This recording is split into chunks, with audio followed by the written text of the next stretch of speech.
Hola, mi nombre es Raquel Aguirre y soy cofundadora de La Cana, una organización en la que trabajamos con mujeres privadas de la libertad, y también soy socia de un despacho que se llama Arcana Legal, en donde vemos asuntos relacionados con género. Hoy les vengo a platicar un poquito de la realidad de las mujeres en prisión y de lo que a lo largo de mi experiencia he vivido y conocido tras trabajar con mujeres privadas de la libertad. Les voy a dar un poquito de contexto. En México hay alrededor de 230,000 personas privadas de la libertad, en las que solamente el 5,7% son mujeres. Estamos hablando que son alrededor de 13,000 mujeres. Por esto, la mayoría de los centros penitenciarios son mal llamados mixtos, porque están hombres y mujeres en el mismo espacio, no están juntos, sino lo que pasa es que es un penal pensado y creado para hombres, en donde escogieron un área para segmentar a las mujeres y por eso es mal llamados mixtos. No quiere decir insisto, que estén juntos, pero en el mismo espacio, digamos que habitan tanto hombres como mujeres. En México solamente hay 22 penales de alrededor de 331 centros que existen en el país. Solamente 22 son penales que fueron hechos y pensados para mujeres. Todos los demás, en donde hay población femenil, quiere decir que son penales mixtos, ¿no? En lo que les decía, que en el mismo espacio hay hombres y mujeres. De esta realidad, el 86% de las mujeres son madres. Lo que quiere decir es que o viven con ellas dentro de prisión de los 0 a los 3 años, con sus hijos, o dejaron dependientes económicos afuera, que esta es una de las principales razones por las que las mujeres en el entorno de población vulnerable las mujeres privadas de la libertad ocupan todavía un eslabón más abajo que los hombres. Existen estadísticas en donde demuestran que las mujeres, que 9 de 10 mujeres que están privadas de la libertad son abandonadas por sus familias, mientras que en los hombres es a la inversa. 9 de cada 10 hombres reciben visitas, y en general estas visitas de la población varonil son las mismas mujeres. Otro dato importante es, en mayor medida, las mujeres llevan un proceso en donde todavía no han sido sentenciadas. Casi el 47% de la población femenil no tiene sentencia, mientras que para los hombres solamente es del 36%.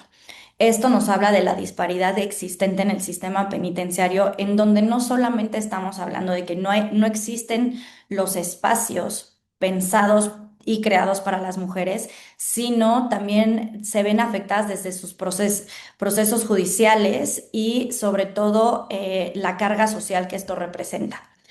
Voy a hablar un poquito respecto a este doble estigma que tienen las mujeres privadas de la libertad. Desde la Cana no solamente me baso en las estadísticas, sino en la experiencia que tengo trabajando con población penitenciaria.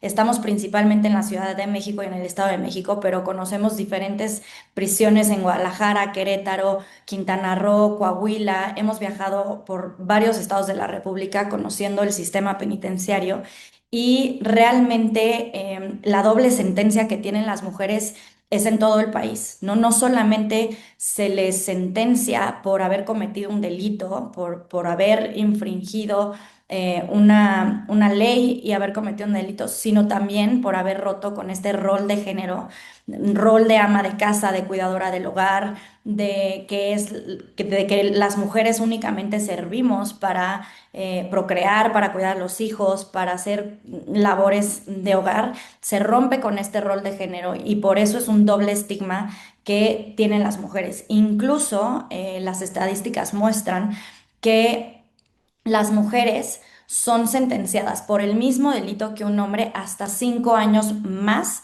que ellos. Es decir, se les imponen penas mayores por haber incumplido con este rol de mujer que tenemos, y son sentenciadas a más años y con más severidad que los hombres. Incluso hemos conocido casos en donde las mujeres son sentenciadas por secuestro a muchísimos años de prisión, cuando en realidad es que ellas mismas vivían una privación de la libertad. Tengo un caso que a mí me tocó muchísimo porque es una mujer del penal de Cancún, en donde desde su infancia ella vivía muchísimos abusos por parte de su familia, su papá la vendía a sus amigos. Después esto la orilló a terminar en situación de calle, a drogarse desde muy chiquita, a prostituirse y regresa a su núcleo familiar y el papá se la vende a un amigo suyo a los 16 años. A los 10 años, este señor que pues 25 30 años más grande que ella, pues no sé si se le pueda llamar su pareja, su abusador, secuestrador, no sé. Pero bueno, al final ella es madre a los 16 años, empieza a cambiar su estilo de vida, ve que viene cierto tipo de riquezas y a la hora de que ella cuestiona a su pareja que de dónde está saliendo ese dinero, la golpea brutalmente y a partir de ahí la empieza a dejar encerrada en su casa. Y al final, para no hacerles el cuento largo, los detienen a ellos en esta casa, a ambos, y a ella le imponen una pena altísima como secuestradora, cuando al final estaba siendo de igual forma privada de la libertad por su propia pareja, ¿no? Entonces, creo que algo muy importante que tenemos que saber es y entender son los contextos de las personas privadas de la libertad y sobre todo de las mujeres. Son mujeres que en su mayoría, las estadísticas muestran que más del 60% de las mujeres que están en la cárcel sufrieron violencia desde sus primeros años. Son contextos en su mayoría muy complejos, de muchísimos abusos, de muchísima violencia, de situación de calle, de pobreza, de falta de herramientas de educación, que en muchas ocasiones las orillan a terminar en prisión. Y ni siquiera estoy hablando de que sea un tema de que ellas cometieron el delito, sino sus parejas, sus entornos, sus familias, normalmente aparejada de una figura masculina, son quienes las orillan a terminar en prisión, ¿no? En México varía mucho de las condiciones de un centro penitenciario federal a uno local, que es importante que ustedes sepan que en México solamente hay un penal federal para mujeres, que es el Ceferezo 16, que está ubicado en Morelos, y los demás son estatales. Por poner un ejemplo, si no me equivoco, en el Estado de México son 7 penales, en la Ciudad de México femeniles, la Ciudad de México son 2, y la mayoría están robo, secuestro y delitos contra la salud, que en su mayoría es narcomenudeo, ¿no? Por posesión o venta pues, cantidades pequeñas. Y regreso a lo mismo, ¿no? O sea, se escucha horrible oír que la mayoría de las mujeres que están privadas de la libertad están por secuestro, pero cuando tú entiendes los contextos que las orillaron a terminar en prisión, sin duda tenía que haber habido un estudio más allá de los hechos para entender que esa mujer probablemente también estaba siendo víctima en ese momento y no una delincuente. Otra cosa muy importante es las necesidades, ¿no? Yo siempre me preguntan que cómo le hace la cana, ¿no? O sea, nosotros desde la organización que dirijo, no juzgamos, no vemos mucho más allá, porque al final el tener una persona privada de la libertad conlleva necesariamente a que el Estado, la sociedad, le falló. En este caso que les cuento, en donde esta mujer era prostituida desde niña por su papá, ¿en dónde estaba el Estado? ¿En dónde estaba la sociedad para proteger a esta niña? Y así tenemos muchísimos casos. Nosotros hemos hecho muchísimas investigaciones alrededor de la República, sobre todo para entender este fenómeno de por qué las mujeres cometen delitos y por qué ven aumento este porcentaje, este 5,7 que les hablaba al principio de esta plática, por qué ven aumento. Y realmente hablamos de una violencia estructural de género, ¿no? Más allá de esta violencia que ejercen los hombres hacia las mujeres, es una violencia estructural, porque las mismas mujeres generan violencia hacia las otras mujeres. Estos roles, estos patrones en donde pues las abuelas o las mamás les dicen, es que, ¿qué vas a hacer tú sola si no dependes de él? Calladita te ves más bonita, tú te callas y te quedas en tu casa.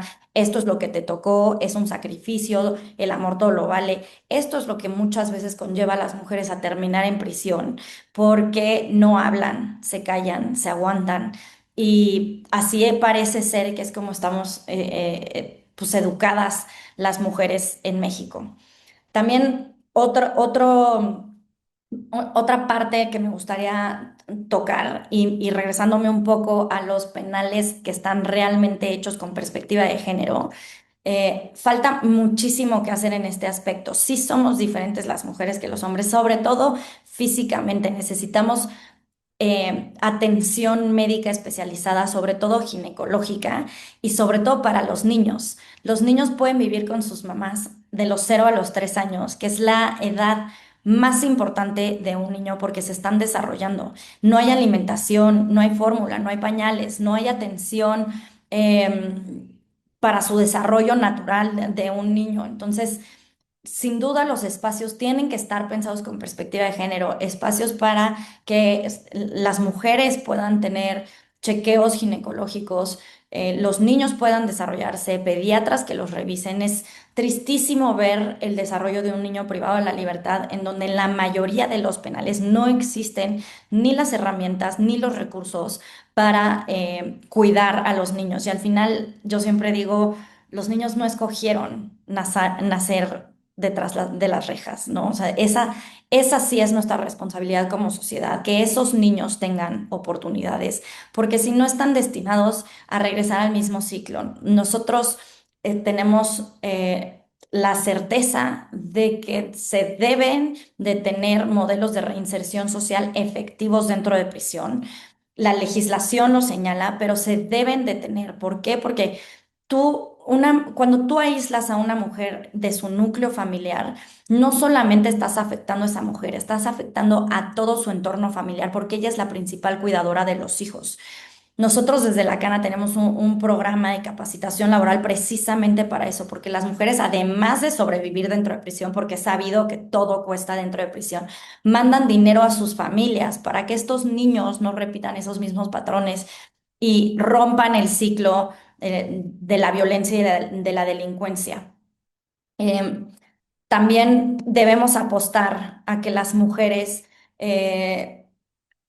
tengan este acceso para seguir con sus hijos una relación desde el internamiento a pesar de que sus hijos están afuera. No hay visitas intrafamiliares, es poco el acceso, porque debemos de fomentar que se generen estas políticas para lograr que no se rompan familias.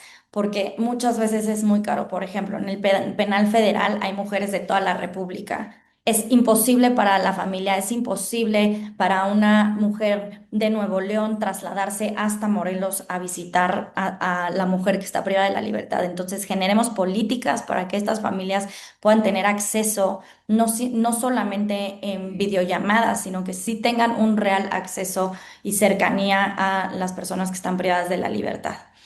Y otra cuestión que quiero traer a relucir respecto al sistema penitenciario específico a las mujeres son los procesos, ¿no? Alrededor del 45% de las mujeres señalan haber sufrido violencia sexual durante su detención. Esto es una cifra alarmante porque estos son los casos que se atrevieron a decir respecto a la violencia sexual. ¿Qué pasa con todas aquellas mujeres que no se atrevieron por miedo a las represalias? Entonces, tenemos que generar protocolos con perspectiva de género desde el momento de la detención de una mujer privada de la libertad hasta su internamiento, sentencia y garantizarle una seguridad en todo momento a las mujeres privadas de la libertad. En el sistema jurídico tristemente nos falta muchísimo para que realmente se juzgue con perspectiva de género. Y estoy hablando desde que la mujer ya está detenida, que también tendríamos que estar poniendo atención en las fiscalías para que investiguen con perspectiva de género, más en un país tan violento como México, en donde muchas veces las mujeres, y tenemos muchísimos casos de mujeres que están sentenciadas por homicidio calificado cuando en realidad se defendieron de su agresor. ¿No? Ahorita, justo en el penal de Santiaguito, tuvimos un caso de una mujer indígena que sufría violencia desde el segundo uno y el mismo sistema la obligó a firmar un acuerdo, un procedimiento abreviado para que aceptara su responsabilidad, porque se escucha mucho mejor 15 años que 40, ¿no? Entonces, yo me pregunto, ¿qué defensor le recomendó eso siendo legítima defensa? ¿Cómo el juzgador no se dio cuenta que era una mujer indígena, que no sabe leer y escribir, que desde luego no entendió los alcances de un procedimiento abreviado y que esa sentencia, cualquier persona se pudo haber dado cuenta que ella había sido víctima de violencia? Ella desde que tiene uso de razón se acuerda de cómo la agredían sus hermanos, sus papás, posteriormente esta pareja, que es el mismo patrón en donde se las llevan siendo adolescentes o niñas. Y ella me cuenta que ese día él tenía un problema de alcoholismo muy grave y cada vez que él tomaba, la golpeaba y abusaba sexualmente de ella. Y esta última vez que estaban saliendo de la casa de sus suegros, sale y él le empieza a decir, ahora sí te voy a matar, te voy a matar, le empieza a correr, ella se tropieza, él le empieza a pegar, le arranca el pelo y cuando ella se logra parar con un palo le pega, se cae al piso el señor, sale corriendo y 2 días después se entera que lo había matado. Ella ni siquiera está segura que a través de ese palazo lo hubiera matado o que alguien más lo hubiera matado, pero por esos hechos la meten a la cárcel y pasó 4 años privada de la libertad. Acaba de salir a través de una amnistía, porque es absurdo pensar que esos son nuestros abogados de oficio, que esos son nuestros juzgadores. Hay que apostarle muchísimo a la capacitación, a fomentar que los despachos particulares tengan áreas pro bono, porque yo entiendo que la carga de trabajo para los defensores públicos es abismal. Ni siquiera hablo de un tema de falta de preparación, ni mucho menos. Es más un tema de sobrecarga de trabajo que están igual las fiscalías, el Poder Judicial. Entonces, si carecemos de capacitación para juzgar con perspectiva de género, eso todavía es un eslabón más abajo para las mujeres, una vulneración más abajo para las mujeres, cuando esa mujer lo único que hizo fue defenderse de su agresor. Entonces, yo le pondría un foco específico en la capacitación de los que imparten justicia, de los defensores públicos, para que de verdad juzguen con perspectiva de género. La Corte hizo un protocolo espectacular que si lo siguiéramos al pie de la letra, de verdad que desde la investigación estaríamos hablando de otra situación completamente distinta. Y para ir cerrando, me gustaría platicarles un poquito de lo que hacemos en la Cana. La Cana tenemos un modelo de reinserción social efectivo probado, mientras nuestro índice de reincidencia únicamente es del 2%. Llevamos 10 años trabajando en las cárceles de nuestro país, transformándolas en lugares de oportunidad. Es un modelo de reinserción que a mí, en lo personal, me hace tener la certeza de que sí se puede reinsertar a las personas privadas de la libertad y sobre todo a las mujeres. Si tú les das las herramientas suficientes para que sepan que ellas pueden salir adelante por ellas solas, que pueden generar ingresos, que no son el delito que cometieron, que no son esta cajita en donde las metieron, que únicamente sirven para cuidar al hogar, es en la medida que ellas van a salir adelante por ellas y por sus hijos. Nosotros a través de la Cana tenemos 3 ejes principales, es cárceles que reinserten, habla del trabajo dentro de prisión, que se combina salud mental, capacitación laboral y educación. Tenemos diferentes talleres de oficios que les enseñamos a ellas, talleres de salud mental en donde erradicamos la violencia de género, prevenimos, nos gusta empezar desde un tema de detección. La mayoría de las mujeres tienen tan normalizada la violencia que ni siquiera saben que han sido víctimas. Entonces, desde la detección, prevención y erradicación de violencia de género, capacidades tecnológicas, tenemos clases de computación. Después tenemos un programa de seguimiento en libertad, que es cuando van saliendo estas mujeres, nosotros las seguimos acompañando, ¿no? Es un poco lo que se hace adentro, igualito, capacitación laboral, educación, salud mental, pero afuera, un traje hecho a la medida, en donde se les da terapia psicológica a ellas y a sus familias. Le apostamos muchísimo a la reconstrucción familiar, al autoemprendimiento, perdón, al emprendimiento, autoempleo. ¿Por qué? Porque esa es otra cosa, ¿no? Las personas aquí pensamos que las mujeres salen de prisión y ya se acabó su problema. No, o sea, las mujeres en cuanto salen de prisión es el momento más vulnerable para ellas. ¿Por qué? Porque la mayoría ya fueron abandonadas por sus familias, no tienen a dónde ir más que situación de calle o muchas veces regresar a ese núcleo delictivo o núcleo generador de violencia. Entonces, nosotros las acompañamos para darles todas estas herramientas, seguirlas apoyando y que nos vean más como una muleta, ¿no? En donde nosotros somos un apoyo, pero ellas tienen que aprender a sostenerse afuera y a salir adelante. Y tenemos otro programa que se llama Proyecto Libertad, en donde damos asesoría jurídica y priorizamos tres cosas. La primera es inocencia en prisión, defendemos a quienes no deberían estar en la cárcel. El segundo es cuestiones de género, como este que les platicaba de homicidio calificado, en donde en realidad era una legítima defensa. Y tramitamos beneficios preliberacionales. ¿Por qué? Porque tenemos que despresurizar las cárceles. Hay mucha gente que ya podría estar afuera y no lo sabe, ¿no? Entonces, eso es lo que hacemos. Y un área también de investigación e incidencia en políticas públicas, porque estamos seguras que lo que sabemos hoy, nuestros conocimientos, experiencia, no se puede quedar en la cana, no tiene que ir más allá. Buscamos que se juzgue con perspectiva de género, que se deje de ver el trabajo penitenciario como explotación, que se mejoren las condiciones en los centros penitenciarios, que se tengan estas herramientas de reinserción social efectivas y eso es lo que hacemos a grandes rasgos en la Cana, ¿no? Entonces, yo no vengo aquí a deprimirlos de lo que se vive en las cárceles en México. También hay centros penitenciarios que tienen extraordinarios directores, servidores públicos que sí se preocupan por la población, pero esto es un trabajo en donde nos tenemos que unir todos, ¿no? Tanto sociedad, autoridades, personas particulares, porque gobierno solo no puede y al final esto nos afecta a todos, ¿no? Todo el mundo aplaude, ya agarraron a la banda que roba en tal lugar, pero nadie se pregunta qué pasa ahí adentro y peor aún, qué pasa cuando salen. Entonces, nosotros ya tenemos un modelo de reinserción social efectivo, probado, y tenemos la certeza de que sí se puede, ¿no? Entonces, apostémosle al sistema penitenciario, que no sea un tema que nos incomoda y entonces le damos vuelta a la página, que sea un tema que tenga la agenda pública, que le interese a los gobiernos, a las autoridades, a nuestro poder legislativo, porque hay muchísimo que hacer por la población penitenciaria y por nuestro sistema penitenciario. Y también yo apuesto muchísimo por capacitación con perspectiva de género para todos, autoridades.